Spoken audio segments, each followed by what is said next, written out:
Well, look here. Guess who's number one in the Nielsen ratings again? 97.7. All righty, folks, we're back with you. We have talked about this all week long, and we have got Mr. Greg Hartley on with us. Good morning. How are you, brother?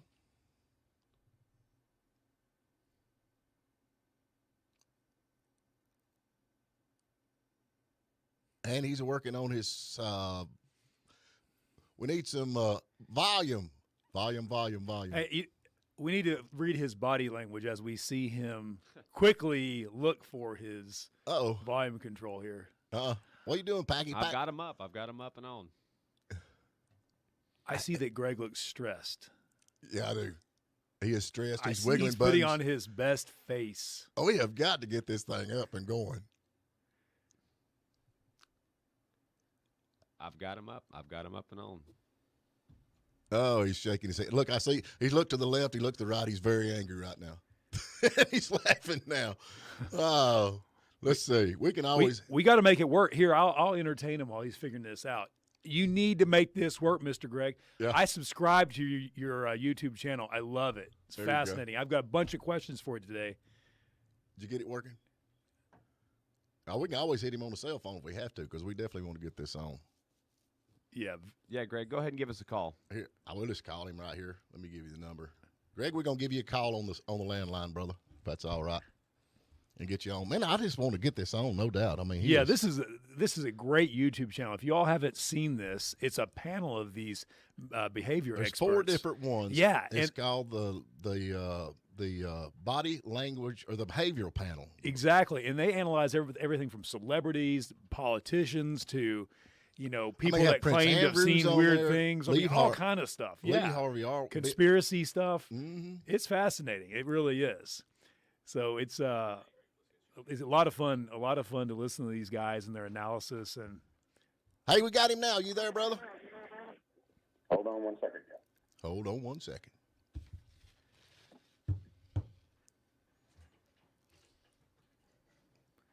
We get it. Hey, can you hear me now? We got you, brother. We got you. I am so sorry. I don't know what was going on with all that, but this is probably going to work out better because you can't see us. Yeah, that's funny.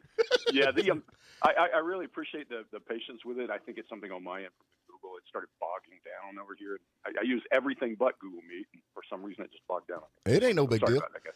Tell these folks what you do. You have got a whole list of things, books and everything else. Could you tell everybody that's listening? Yeah, I can do my quick spiel that I use for the show, and then I'll just tell you in general what I do. So I'm a former Army interrogator, interrogation instructor, resistance to interrogation instructor, written 10 books on body language and behavior, and I spend most of my time today working with corporate America and Wall Street. So I'm a business-focused side of this. But there are 4 of us, and so all those words aside, I would say most people would categorize me a body language and behavior expert. So I look at how people talk, how they behave, what they're doing, why they do those kinds of things. And I learned that by interrogating prisoners for most of 20 years and then teaching for the past 20 or so, all the lettered agencies in D.C. and those kinds of folks. And most of my books are consumer stuff. So I write books about behavior related to dating, behavior related to business, behavior related. My number 1 book was How to Spot a Liar, those kinds of things. And the thing you guys are talking about, the behavior panel at thebehaviorpanel.com on YouTube, is 4 of us who, when COVID hit, we decided, let's just get together and do something together because we all are friends.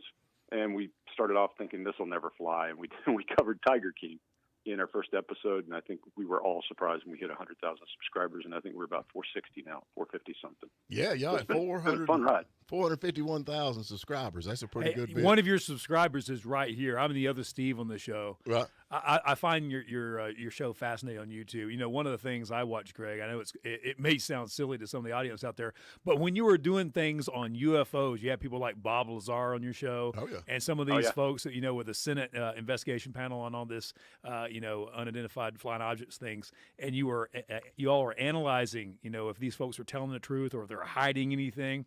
I found that fascinating. What do you have to say about that little subject matter? Well, I always say just because I think that Bob Lazar is not telling the truth doesn't mean I don't believe there's something or there's possibility of something. But these guys who create a business around it are a different story. I think Lazar has had the same shtick for a while. And what we did was compare him looking backward through his life and look at his access and cues and how things have changed. And here's one of the places we do apply a little bit of our life knowledge because 2 of us have clearances. And we're like, yeah, you don't go film stuff like that and the next day go back to work. It's not how it works. Right. Yeah, so just because Lazar is not telling the truth doesn't mean that I don't think there's some kind of a thing going on here. And we interviewed a couple of folks over time that we really do think are telling us what they remember. And that is the complex part, is when people are telling you what they remember versus, facts, because our brains sort, and there's an old adage, the brain deletes, distorts, and generalizes. So you have to read through all that when you're talking to people. Sure. But yeah, we're still looking for new stories all the time I'm gonna tell you that I'm like an armchair quarterback when I was watching that time when you was interviewing the guy that was like 8 years old that got abducted, and y'all got to the end of the show and you're saying, okay, will you tell us if we turn the camera off? And he's like, yeah, I'll tell you if you turn the camera off. I'm like, no, don't turn the camera off, please, God, don't turn it off. But, yeah, he did tell us something interesting, but we promised not to share. So. Oh man, Neat stuff. I hate that. We earlier we did birthdays, celebrity birthdays. One of the birthdays today was Jennifer Flowers. We all remember who that is. At least some of us do. Oh, yeah. Now, when you think back to that time, you think back to watching Bill Clinton on TV. I did not have sexual relations with that woman. All that stuff. Was it easy for you to look at him on television and be like, this guy is flat out lying, or was it? Oh yeah, falling off a log easy. Let me give you why. So, number one, we talk about things that people do when they're trying to hide information or when they're trying to get away from you. And what we look for are clusters of body language and behavior. Not a single thing, like a person looking this way or that way, means nothing. But what does mean something is a cluster of behaviors. And he had a lot of them. When people take moral high ground, as God is my witness, those kinds of things, when they wrap themselves in authority, I've got work to do for the American people. Those kinds of things mean they're trying to get away from the topic. Right. And that doesn't mean he's lying.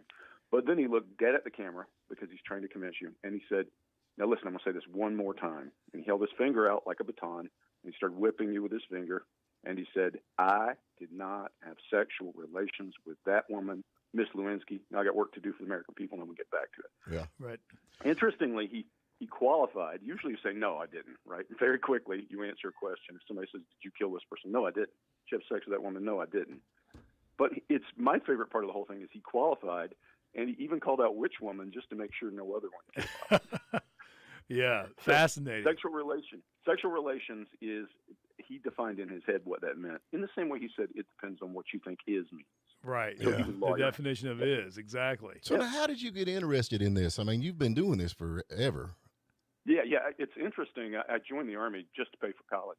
I grew up in Columbus, Georgia. I'm a Georgia boy. And I wanted to pay for college, and it was the way I knew how to pay. And then after I got in there, I liked it better than I liked college, so I stayed in the Army. But I was standing in Arlington Cemetery and got the opportunity. I worked in the Old Guard, which is the unit that covers the cemetery. Really an honor of a job, but kind of mind-numbing after a while. And I got the opportunity to go to language school. And language school for Arabic was about a year and a half, and then you had to do something with it, so I became an interrogator. And the interrogation school was not that interesting. But then I went to teach resistance at the Green Beret School, or at SWIC in North Carolina. And that's where I started learning about body language, because I was interrogating 8 hours a day, 4 days a week. So you learn a lot when you're doing that. I can imagine. Now you do interrogation, but what's the other thing? The resistance piece. What is resistance? What is that?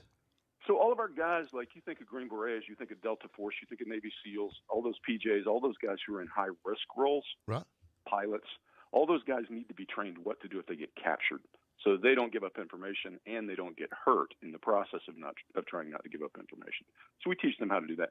Very famous guy, Durant, Right. who Black Hawk Down actually credited the shift leader that I worked for when he went through with saving his life in that Mogadishu situation. So it's what we strive for, is teaching these guys how to survive with honor. Oh wow, that's a big deal. I mean, that is a big deal, no doubt.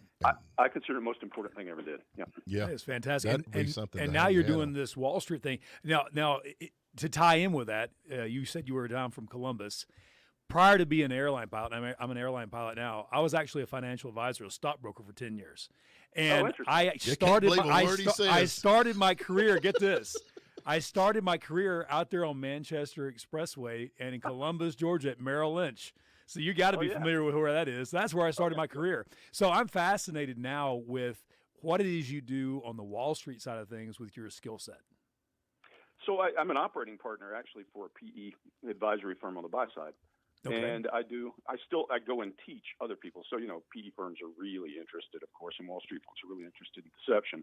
And I've had some clients over the years that I taught how to detect deception when they're doing due diligence and face-to-face and that. And when I go in to do due diligence for these companies who are buying, of course, all the skill set comes into play, as you can imagine. Because Right. when you're talking to somebody, you want to know what you're buying. And so it's an interesting skill set to have there as well. Well, that's really So cool. you're with the investment bankers, with the underwriters and things that are going to maybe bring something public or that's reporting all the financial data quarterly that people are using for their stock reports, I guess.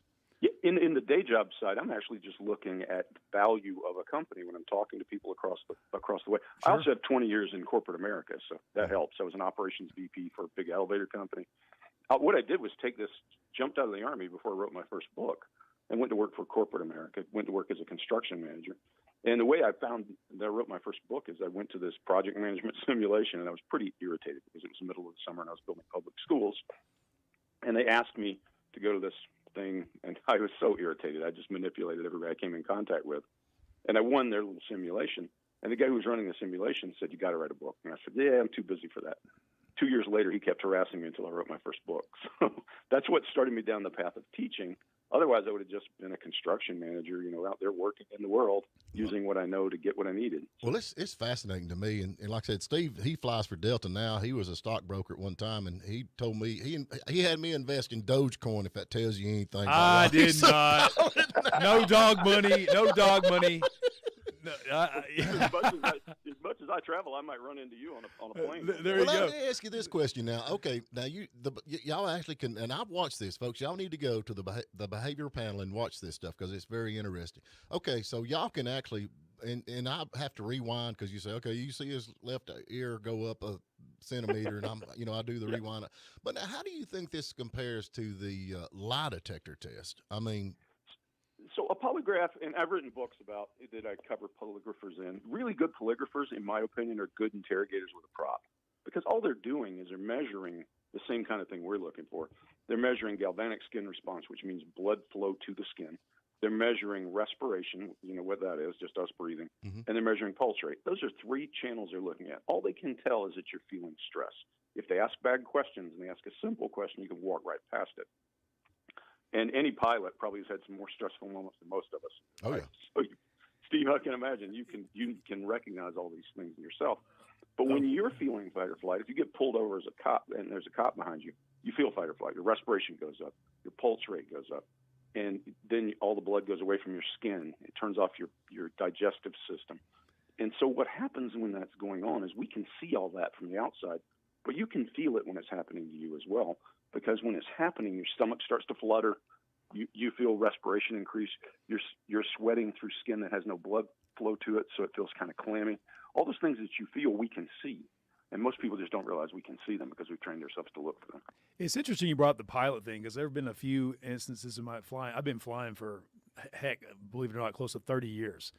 And I've had a few situations where they got spooky and dangerous, and I'm glad to be here to be talking today. That being the case, I can recall those situations and being like absolutely calm. It was just like, Yeah, but his passengers wasn't calm. Yeah, They yeah. never calm. But what I'm trying to say is that we were talking about people getting stressed and blood pressure increases, all that. Now that very well could have been happening, but as far as how it felt, as I recall, and how it was at the moment, it was like totally ice cold, calm, slow motion kind of a thing.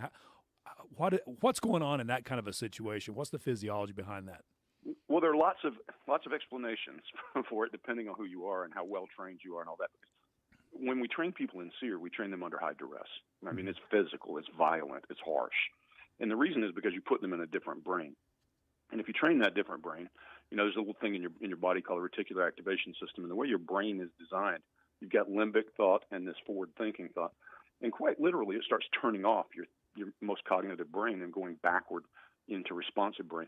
A lot of your training probably helped with that, Steve. Gotcha. And then some of us are just wired so that we're calmer under pressure, under stress. And some people that are calmer in pressure and under stress and pressure are because their amygdala doesn't function. Probably not you.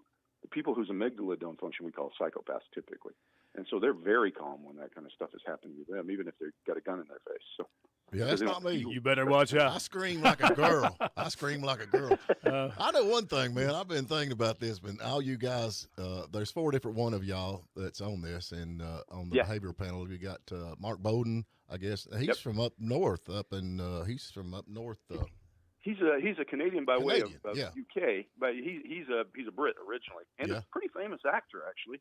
Before he came to body language, and now he teaches G7 or global leaders how to behave. He's got politicians that are his clients. He's voted number 1 in the world last year, so I mean he's up there, and he's a funny guy. If you ever saw the streaker commercial for Nike back in the day, Super Bowl commercial, that was Mark. He's a streaker guy. That's great. He's a streaker guy in that commercial. And then we got Scott. No wonder he got number 1. Yeah, he's a funny guy. He's the funny one on the group, in my opinion. Scott is a Grammy-nominated Nashville music producer before he came to this business. Right.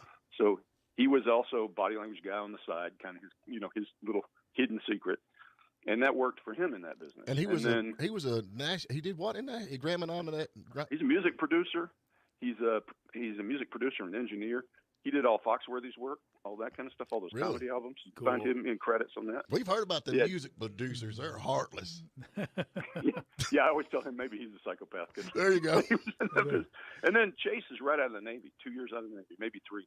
But yeah, Chase is right out of the Navy. Y'all are very interesting. My thing is, I would hate to be your kid and come in on a Friday night and plug. Yeah, no kidding. It's a tough ride. It's a tough ride. I promise I'll study at Bob's house. Yeah. Most people want to hide. Most people don't want us as parents. That's for sure. Chase has a young kid. Well, I can read body language. I'm not kidding you. I'm very good at it, but only with my wife. Because when I walk through the door, I know what kind of afternoon I'm going to have. Well, the funny part is that the more you know somebody, the reason we talk about baseline all the time is because scratching your nose might mean something, but it might not. Right. And the more you know somebody, the more you know their baseline. So you see that deviation. That's easier. Yeah. So, you watch these shows, these crime shows. My daughter and I watch Criminal Minds, kind of on a binge watching that.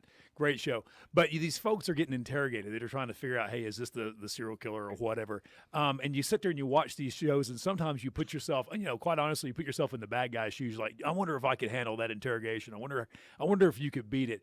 Is that even possible with the methods that you all employ?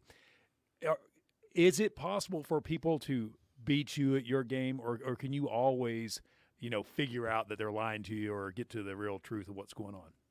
Well, I've had the luxury of interrogating a lot of smart people in my life, and some of them are bad guys, but some of them were good guys on the American side, guys that you would call heroes.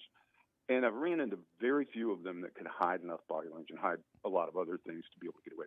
One young lady that I taught in D.C., actually in 8 hours, she was hard to read, but it's rare. Mm-hmm.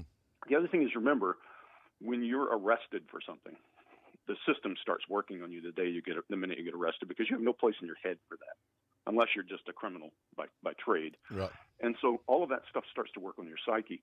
And then we use ploys, tricks, ruses, and ploys is what the guys who came back from Vietnam called. They said anytime an interrogator's talking to you, they're using tricks, ruses, and ploys. I think it's a way to look at it. There are 14 ploys we use in the intelligence business and some we use in the criminal side. And they all tap into Maslow's hierarchy of needs and start to manipulate your psyche. So it gets really hard, and you aren't the same person you were after a short period of it. Part of the reason that you need an attorney if you ever get arrested for that kind of stuff. And I always say, I know a few attorneys, here's a card if you get arrested, because you should call somebody, because the system works, and that's part of the problem. Right. Wow. Yeah. So tell us this. Here's a I guess a sort of a political question. But when you look at, we got this COVID thing going on right now. You look at Anthony Fauci on TV, and you analyze him, you watch him, regardless of which side you're on that issue, or we all need to kind of really be on the same side. We all want to survive this thing. But regardless, the thing is, as you watch him, my impression, and I'm nothing like what you are, I don't want to sit there and analyze folks, but when I watch this guy, sometimes I get the impression that he's kind of grandstanding or enjoying the fame of his position. Do you think there's any truth to that, or you think I'm just... Oh, absolutely. I think there is, yeah. I mean, a guy going in front of Congress and him and Rand Paul fighting and arguing over things in front of Congress, you can't miss that he's grandstanding. Most doctors don't want that kind of recognition. Most doctors, they may crave recognition, but not that kind of recognition. Mm-hmm. And he seems quite all right with it. There's so much politics in this virus. I say to people all the time, the sad truth is if the red side won, and the blue side lost, then the blue side wouldn't be taking the shot. It's just kind of. You know, that's exactly what I say. Yeah, but I here's say the the thing. same thing. I know this for a fact. You can tell if a politician's lying if his mouth is moving. So, Greg, Steve, I always say on our show we cover murderers, politicians, and other liars. Is what I usually say. There you go. We have got to get to break, man. Tell these folks how they can get up with you, buy your book, check out all the stuff that you're doing right quick before we have to go. Yeah, you can come to bodylanguagetactics.com, and you can find, that's one of my web pages. You can find me at gregoryhartley.com, or look at thebehaviorpanel.com. Even better, you'll see 4 of us. We're out here. We're going to do a lot of stuff this year, and you can find anything we're doing there. So at behaviorpanel, thebehaviorpanel.com. Man, I appreciate you, Greg. I love what y'all are doing, no doubt about it. And So cool. every time the video comes up, I'm stuck. And me and my wife both are sitting there watching it. So anyway, and I appreciate you getting out of the bed this morning and giving us a call. Thank you, guys. Look forward to another time with you. There Thank you, go. Greg. Thank you for spending a little time with us. And remember, you can tune in every morning at WJULradio.com at 8 a.m. Eastern. And please subscribe to our YouTube channel and like us on Facebook, The Morning Dish.